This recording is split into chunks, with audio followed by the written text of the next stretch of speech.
Hey guys, welcome back to PTS CAD expert. और दोस्तों, आज हमारा इंटरव्यू सीरीज का पार्ट 2 है, जिसमें युवा डिजाइनर यूट्यूब चैनल से शिवम अरोड़ा जी हमारे साथ जुड़ रहे हैं। और आज हम बात करने वाले हैं वास्तु के बारे में कि जब हम घर का डिजाइन बनाते हैं, बहुत सारे नए जो आर्किटेक्ट्स हैं, जो ड्राफ्ट्समैन हैं, जब वो घर का डिजाइन बनाते हैं तो उसमें अगर हम इंडियन कॉन्टिनेंट की बात करें या अराउंड द वर्ल्ड बात करें, तो वास्तु एक एस्पेक्ट होता है, बहुत इंटरेस्टिंग एस्पेक्ट होता है, जिसके इफेक्ट हमारे हेल्थ के ऊपर, फाइनेंशियल कंडीशन, मेंटल कंडीशन, इन सब चीजों पर पड़ते हैं कहीं ना कहीं। तो इन सारी चीजों के बारे में आज हम बात करने वाले हैं। ये इंटरव्यू बहुत इंटरेस्टिंग होने वाला है, तो इस वीडियो को लास्ट तक जरूर देखिए। So without wasting a time, चलिए शुरू करते हैं।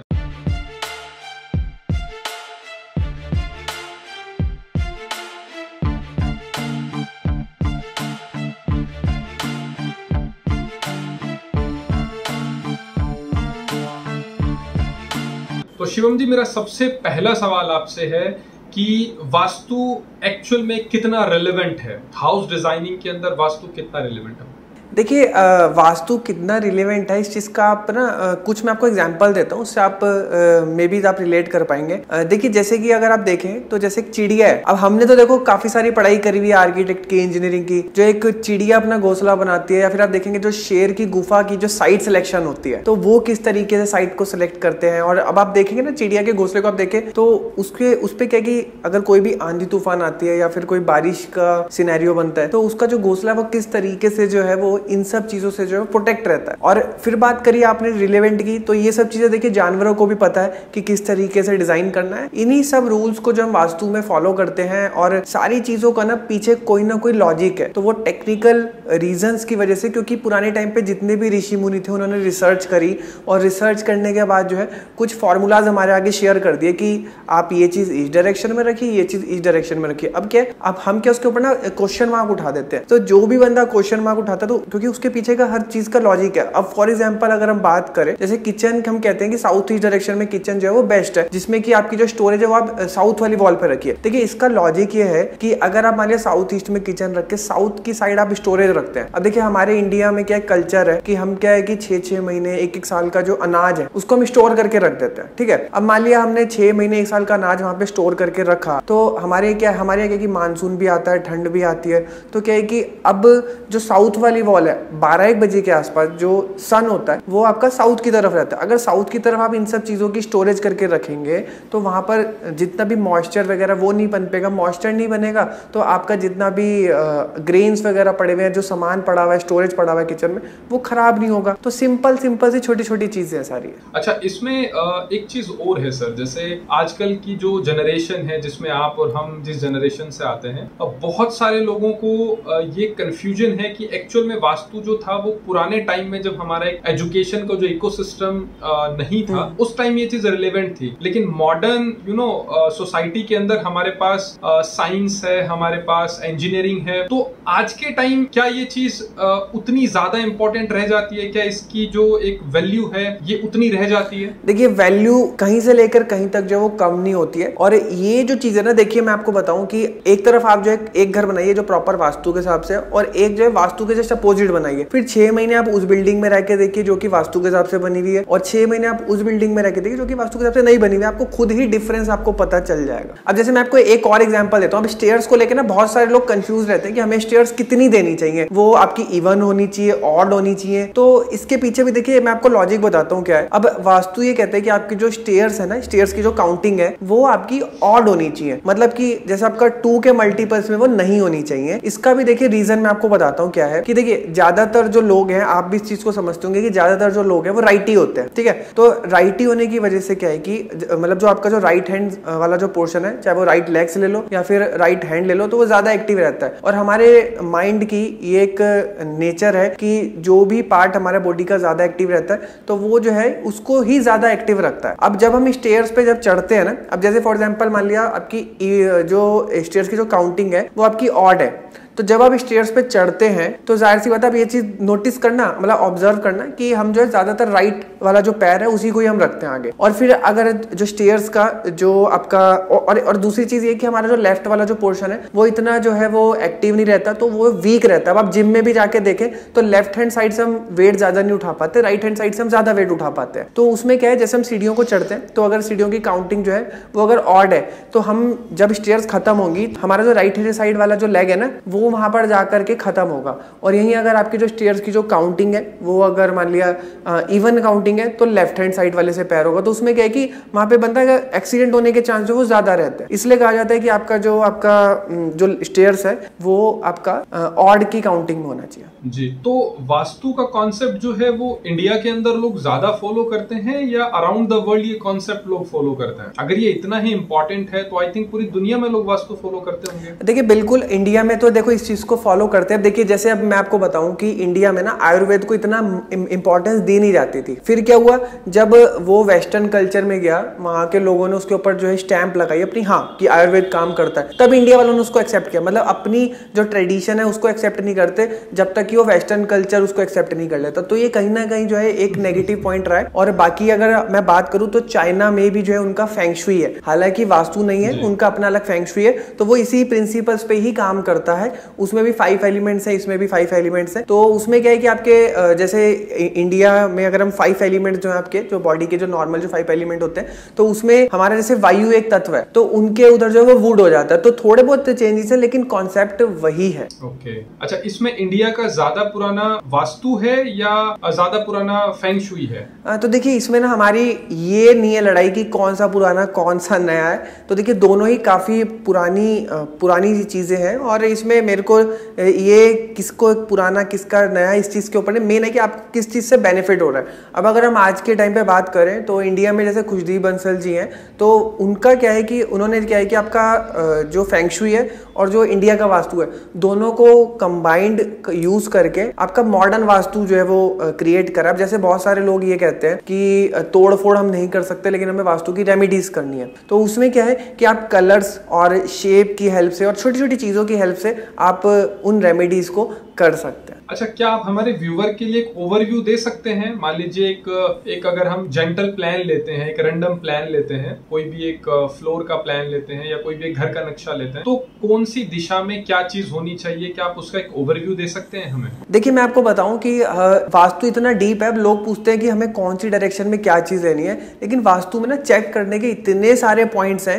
मतलब उन सारे पॉइंट्स पे जो चेक किया जाता है कि वहां पे सॉइल कौन सी टाइप की है, एंड फिर जैसे मान लिया आपका मतलब जैसे आप किस लोकेशन पे बना रहे हैं। अब अगर मान लिया अगर आप इंडिया में ही अगर हम बात करें तो अगर आप मान लिया केरला में एक घर बना रहे हैं तो उसमें जो है कुछ चीजें हमें जो है डायरेक्शन वाइज चेंज करनी पड़ सकती है। और सेम अगर घर आपका लद्दाख में बन रहा है तो उसमें जो है कुछ चीजें डायरेक्शन वाइज चेंज करनी पड़ सकती है। तो इतना जो चीजें जो है हमें लेकर के चलनी पड़ती है कि इसमें ऐसा कोई थंब रूल नहीं है कि आपने इस चीज को ही जो है आपने फॉलो कर दिया और वो आपको हर जगह जो वहां पे आप रूल अप्लाई कर देंगे। नहीं, फिर भी मतलब जैसे मान लीजिए एक बहुत ज्यादा डिटेल में हम ना जाएं, अगर बेसिक समझना चाहें कि अगर हम बेडरूम को लें तो फर्स्ट प्रायोरिटी क्या होनी चाहिए। आई एम नॉट सेइंग कि आप ऑल्टरनेटिव्स बताइए, आप जस्ट मतलब जो एक जैसे हम बेडरूम देखें तो उसके लिए अच्छी डायरेक्शन कौन सी है, किचन देखें तो उसकी अच्छी डायरेक्शन कौन सी है, क्योंकि जो व्यूअर हैं उनकी जो एक ओवरऑल नॉलेज है अगर उनको एक रेफरेंस मिल जाता है तो डेफिनेटली वो और भी ज्यादा डिटेल में उसे जानना चाहेंगे। तो देखिए अब जैसे आपने बेडरूम का पूछा ना, तो देखिए अब इसमें देखिए अब सिनेरियो क्या निकल के आता है कि सबसे पहले तो ये देखा जाता है कि आपका जो बेडरूम है वो आपका बेडरूम किस बंदे के लिए है। अब वो एक मैरिड कपल के लिए है या फिर किसी सिंगल चाइल्ड के लिए जो कि बच्चा है, छोटा बच्चा है, और या फिर कोई सिंगल ऐसा व्यक्ति है जो कि जिसकी जो शादी की एज हो रखी है। अब या फिर जो सिंगल जो है वो लड़की है या फिर वो छोटी लड़की है या फिर वो बुजुर्ग के लिए। तो इतना जो है डिटेल में जो है पहले तो ये देखा जाता है कि वो रूम का जो यूज है वो कौन करेगा। अब अगर हम बात करें फॉर एग्जांपल अगर वो कपल फ्रेंडली रूम आप लेकर के चल रहे हैं न्यू मैरिड कपल के लिए, या फिर जो घर का एक ऐसा बड़ा व्यक्ति है जो कि मतलब पूरे घर को कंट्रोल करता है, तो उसके लिए जो डायरेक्शन है वो साउथ वेस्ट डायरेक्शन सबसे बेस्ट रहती है जो कि रिलेशनशिप की डायरेक्शन भी है। फिर अगर हम बात करें अगर आप किसी चिल्ड्रन के लिए बच्चे को अगर आप रूम डिजाइन कर रहे हैं तो वो जो आप नॉर्थ वेस्ट में भी क्रिएट कर सकते हैं, आप नॉर्थ में भी क्रिएट कर सकते हैं, ईस्ट में भी क्रिएट कर सकते हैं और नॉर्थ ईस्ट में भी क्रिएट कर सकते हैं। लेकिन अगर कपल्स के लिए आप रूम को डिजाइन कर रहे हैं तो वो आपका नॉर्थ ईस्ट, नॉर्थ या फिर ईस्ट की साइड में नहीं होना चाहिए। ठीक है।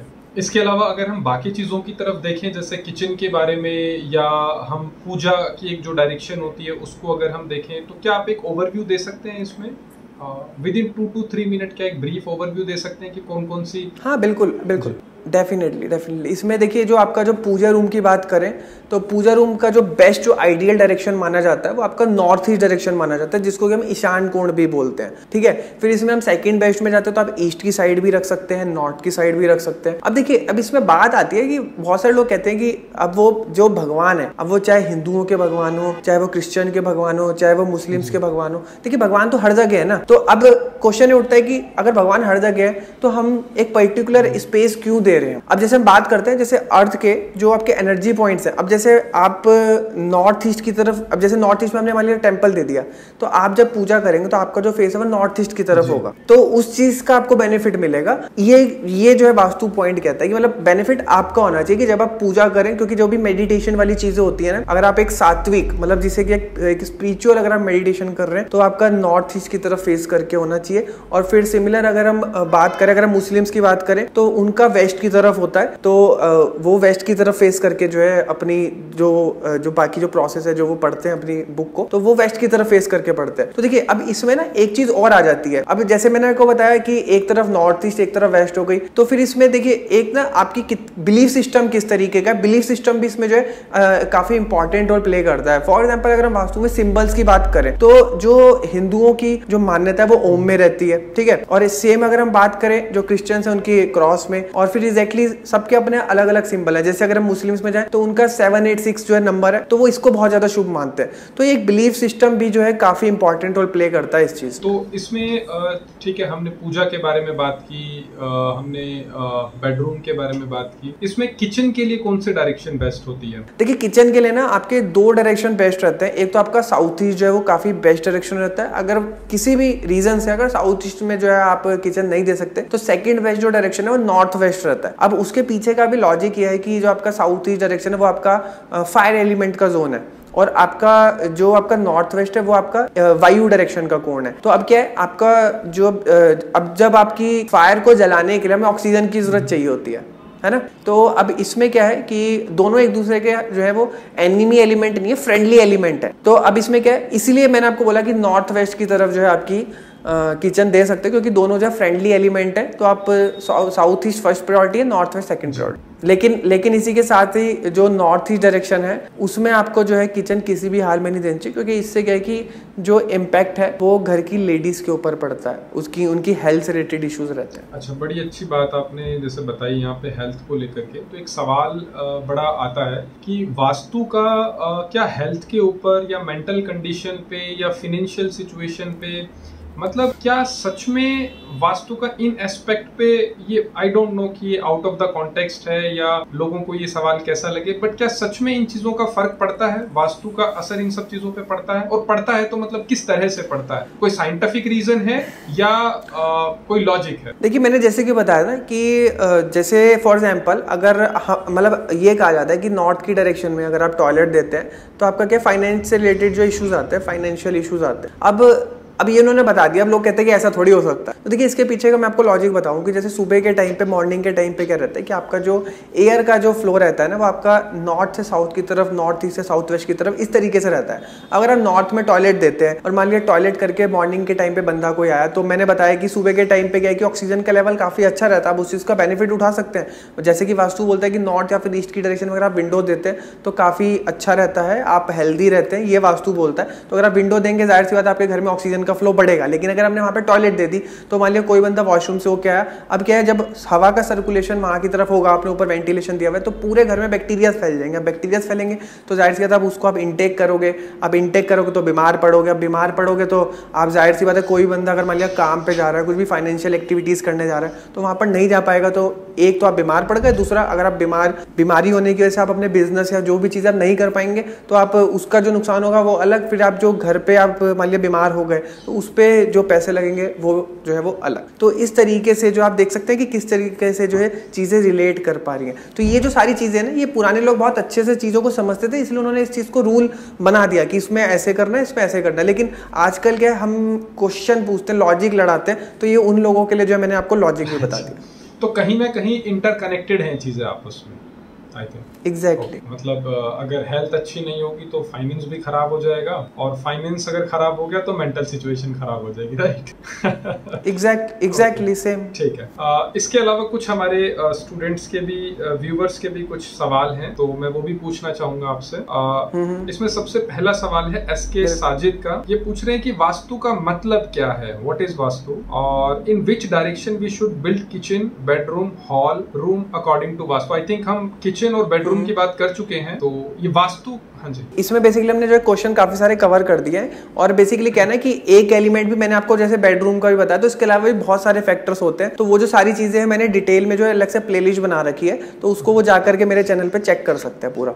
लेकिन और हाँ, और जैसे कि अभी आपने क्वेश्चन पूछा था कि जैसे कि साजिद जी पूछ रहे हैं, एक बार क्वेश्चन आप रिपीट करेंगे, एक क्वेश्चन शायद हमारा मिस हो गया था जो साजिद जी ने पूछा था। इन्होंने पहले पूछा है कि वास्तु का मतलब क्या होता है। वास्तु का मतलब, ओके हाँ, बाद वाले क्वेश्चन तो हमने ले लिए, वास्तु का क्या मतलब होता है ये मैं आपको बता देता हूँ। हाँ जी, तो देखिए वास्तु क्या है कि पर्टिकुलर आप सोचो ना कि एक चीज को पकड़ के हम रिलेट कर पाए वास्तु को, तो ऐसा नहीं है। देखिए वास्तु में आपकी सन एनर्जी आ गई, आपकी एयर एनर्जी आ गई, आपकी अर्थ की जितनी भी एनर्जीज है, इलेक्ट्रोमैग्नेटिक वेव्स हो गई, वो आ गई। तो बहुत सारी चीज़ों का अगर हम मैचअप करते हैं, आपकी आजकल एक नई टर्म है, आप सर्च करना आपका यूट्यूब पे या फिर गूगल पे, जियोपैथी स्ट्रेस।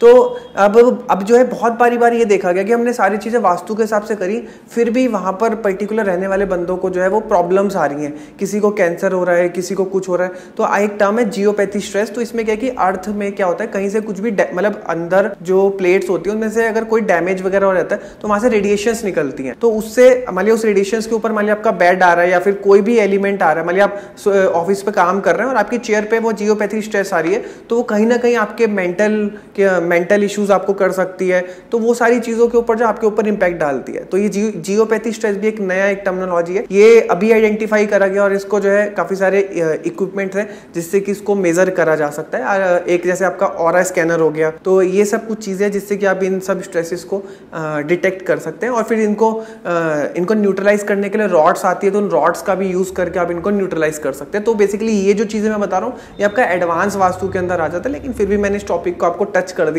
तो व्यूअर्स अगर इंटरेस्टेड होंगे तो काफी सारी डिटेल्स आपको नेट पे मिल जाएंगी जी। अच्छा, इसके अलावा एक हमारे व्यूवर हैं योगेश मंडल, इनका सवाल है, sir please explain all parts of building as पर वास्तु, लाइक बेडरूम, स्टेयर। तो इस तरह की आई थिंक हमने चीजें कवर कर ली हैं योगेश जी, कवर कर दी हैं। और मैंने आपको बताया ना कि बहुत ही वाइड टॉपिक है। अभी रिसेंटली मैं बताऊं कि जैसे विश्वकर्मा प्रकाश जो कि काफ़ी पुरानी बुक है, और ये ऐसी बुक्स हैं कि आप बिना मेंटर्स के जो है आप इसको डिकोड नहीं कर सकते। क्योंकि देखिए अब जैसे आप नॉर्मली बुक्स वगैरह पढ़ते हैं ना, तो इन्फॉर्मेशन और नॉलेज ये दोनों चीज़ें बहुत ही डिफरेंट है। तो बुक्स वगैरह पढ़ के आप इन्फॉर्मेशन तो ले सकते हैं, लेकिन आप नॉलेज नहीं ले सकते, क्योंकि उसके लिए आपको एक्सपीरियंस और एक अच्छे मेंटर की ज़रूरत होती है। तो डेफिनेटली हमारे जो व्यूवर्स हैं अगर वास्तु को लेकर के वो इंटरेस्टेड हैं, तो आप जो चैनल है वो विजिट कर सकते हैं, शिवम जी का चैनल आप विजिट कर सकते हैं। चैनल का नाम है युवा डिजाइनर, am I right?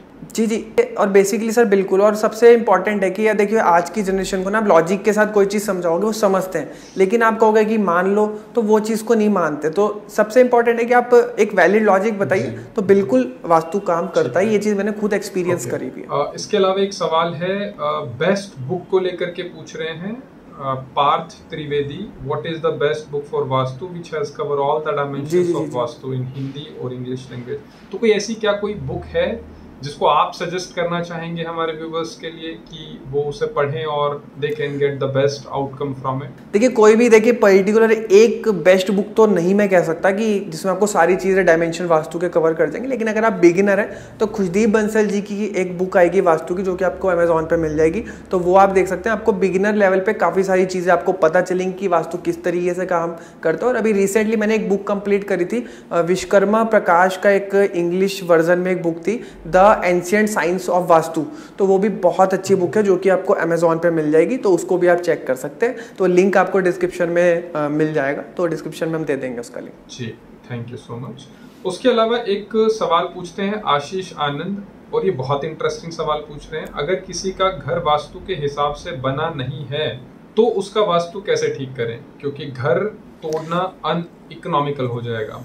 तो इनके लिए क्या जवाब है आपके पास? देखिए मैं आपको बताऊं कि आप कोई भी लाइफस्टाइल जी रहे हैं ना, तो जैसे कि इसमें जो रोल होता है ना 33% होता है वो सिर्फ वास्तु का होता है, 33% एस्ट्रोलॉजी और 33% आपके कर्मा का होता है, ठीक है। अब जैसे कि इनका क्वेश्चन था कि कैसे ठीक कर सकते हैं, तो जैसे कि होता है, जैसे कि मैंने आपको बताया कि जैसे जो ट्रेडिशनल वास्तु है वो कहता है कि आपको तोड़ फोड़ करनी है, तोड़ फोड़ करके आपको प्लेसमेंट करना है, लेकिन वो काफ़ी कॉस्टली पड़ता है। तो आजकल जो मॉडर्न वास्तु है वो आप बेसिक आप जो है कलर्स और शेप्स इन सब चीज़ों से जो है आप कर सकते हैं। और मेटल्स, जैसे कि अब अगर हम बात करें तो देखिए मेटल्स क्या होता है कि आपकी अलग अलग डायरेक्शन की अलग अलग मेटल्स होती हैं, तो वो भी एक अपने आप में काफ़ी डीप टॉपिक है। तो जैसे मान लीजिए जिस डायरेक्शन में अगर आपका इशू हो रहा है, अब जैसे फॉर एग्जांपल अगर हम बात करें तो आपकी नॉर्थ डायरेक्शन का जो एलिमेंट है वो आपका एल्युमिनियम है, तो वहाँ का जो कलर है वो ब्लू है, और वहाँ का जो एलिमेंट है मतलब जो मेटल है वो आपका एल्युमिनियम या फिर आपकी चांदी है, ठीक है। तो अब इसमें क्या इस तरीके से आपके हर डायरेक्शन के अपने अलग अलग कलर्स और अलग अलग जो है आपके मेटल्स होते हैं। वास्तु में सिर्फ और सिर्फ हमारा मेन काम होता है कि हमारे जो पंच तत्व होते हैं ना, पंच तत्व को अपने घर में हम किस तरीके से बैलेंस कर सकते हैं, सिर्फ और सिर्फ हमें यही करना है। वो कलर्स और मेटल्स के थ्रू हम कर सकते हैं। That means vastu is all about balancing. Exactly. That's really great. Okay, एक दो सवाल हम और ले लेते हैं। अंकित पांडे पूछते हैं कि स्टेयर के नीचे टॉयलेट बना सकते हैं क्या? Is it possible to make toilet? नहीं, बिल्कुल नहीं बना सकते। और रीज़न भी मैं आपको इसका बता देता हूँ कि बेसिकली आपने देखा होगा कि स्टेयर्स के नीचे ना, अगर आप क्या होता है कि अगर आप टॉयलेट बनाते हैं तो इसमें देखिए क्या है कि स्टेयर्स पे जो पीछे वाली जो वॉल है, मतलब स्टेयर्स वाली जो वॉल है, वहाँ पे वेंटिलेशन का जो है वो कहीं से लेके कहीं तक प्रोविजन नहीं होता। अब उसमें वेंटिलेशन करेंगे तो आगे की साइड से करेंगे, अगर आप फ्रंट की साइड से करेंगे तो उसकी जो स्मेल है वो आपके घर के अंदर रहेगी। तो यही रीज़न है कि स्टेयर्स के नीचे जो है वो आपका टॉयलेट जो है वो वास्तु मना करता है कि आपको जो बीमारियाँ देगा। ऑब्वियस ही बात, आपका वेंटिलेशन नहीं होगा, अंदर ही सारे जर्म्स वगैरह रहेंगे तो बीमारियां ही देगा ना वहां पे। It's logic also I think. And the last one is north west में, ये विवेक कुमार पूछ रहे हैं, नॉर्थ वेस्ट में बेडरूम हो तो क्या उपाय करें? देखिए बेडरूम हो तो देखिए जितने भी बच्चों के आप बेडरूम देंगे तो वो नॉर्थ वेस्ट में बढ़िया रहेंगे, और क्योंकि वो सपोर्ट की डायरेक्शन रहती है बेसिकली। और इसी के साथ साथ ही अगर कोई ऐसी कोई गर्ल है जो कि जिनकी शादी की एज होने वाली है, मतलब शादी होने वाली है 23, 24, 25, तो उनके लिए भी जो रूम है काफ़ी अच्छा है, तो वो आप उनको दे सकते हो, उसमें कोई भी ऐसा कोई दिक्कत वाली बात नहीं। हाँ, हालांकि आप अगर मान लिया घर के बुजुर्ग हैं या फिर जो मास्टर हैं घर के बड़े, उनको जो है आप ये रूम मत दीजिए। तो बच्चों के लिए या फिर ऐसी गर्ल जिनकी शादी होने उनके लिए ये डायरेक्शन काफ़ी अच्छी है जी। तो इसके अलावा शिवम जी, आप अपने से अगर कोई टिप्स देना चाहें व्यूवर्स को तो प्लीज़ आप बता सकते हैं। देखिए इसमें क्या है कि अगर आप मान लिया वास्तु के हिसाब से एक्चुअल में आप सीखना चाहते हो तो काफ़ी सारी बुक्स और सारी चीज़ें आप सीख सकते हैं, लेकिन सबसे इंपॉर्टेंट है कि एक गुरु की ज़रूरत आपको पड़ेगी, तो आप मेंटर्स की हेल्प ज़रूर लीजिए, तो उनकी गाइडेंस में ही रह करके सीखिए। लेकिन बुक्स को डेफिनेटली आप पढ़िए, आपको बहुत सारी वीडियोज़ भी यूट्यूब पर मिलेंगे, आप सुनिए सबकी, और उसके बाद जो है और उसके बाद आपको खुद ही कंक्लूजन निकले, जहाँ पे आपको टचिंग लगता है उस चीज़ को आप मानिए और करिए, सिंपल। सो दोस्तों आज के लिए इतना ही, और अगर ये वीडियो आपको अच्छा लगा है तो इसे लाइक और शेयर जरूर कीजिए अपने दोस्तों के साथ। और अगर आपका कोई सवाल इसमें छूट गया है या फिर आप चाहते हैं कि फ्यूचर में हम कुछ इस तरह का और भी कंटेंट आपके लिए लेकर के आए, तो आप जरूर इस वीडियो के कमेंट सेक्शन में हमसे पूछ सकते हैं। आई होप ये वीडियो आपके लिए इंफॉर्मेटिव रहा होगा, और इसी तरह की इंटरेस्टिंग वीडियोस के लिए आप हमारे चैनल को सब्सक्राइब कर सकते हैं। और अगर वास्तु को लेकर के आप और ज्यादा डिटेल में चीजों को देखना चाहते हैं, युवा डिजाइनर यूट्यूब चैनल को आप जरूर विजिट करें। वहां पे आपको हर एक टॉपिक के ऊपर डिफरेंट टॉपिक्स के ऊपर डिटेल में वीडियोस मिलेंगी, और काफी डिटेल में आपको चीजें वहां पे एक्सप्लोर की गई हैं। तो आई होप वो भी आपके लिए बहुत हेल्पफुल रहे। So thank you so much for watching this video. इसी तरह के इंटरेस्टिंग कंटेंट हम आगे भी आपके लिए लाते रहेंगे। Till then, bye bye and take care.